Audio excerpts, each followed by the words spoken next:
এখন আপনাদেরকে পপকর্নের রেসিপি করে দেখাবো। প্রথমে এরকম একটা প্রেসার কুকার গ্যাসের উপর বসিয়ে নেবেন। তারপর পপকর্নটা কীভাবে কাটবেন কাঁচি দিয়ে, আমার কাঁচিটা ভালো না, ইগনোর করবেন, ঠিক আছে। তারপরে এই একটা একটা করে পপকর্ন এর মধ্যে দিয়ে দেবেন।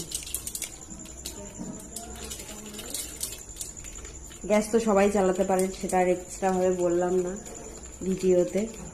যাই হোক, আমি দিয়ে দিলাম পুরো পপকর্নটার মধ্যে। এইভাবে করলে কি রিস্ক হয় না, আমি এভাবেই করি। দিয়ে দিলাম সব কাছে কাছে, গরিব মানুষ সব কাছেই নেব। দিয়ে এবার গ্যাসটা আস্তে করে দেবেন, জোরে দিলে পুড়ে যাবে। দিয়ে এরকম ঢাকা দিয়ে দেবেন। এবার ওয়েট করবেন 3 মিনিট। 2, 3, টানটানা, আমার পপকর্ন ফুটছে।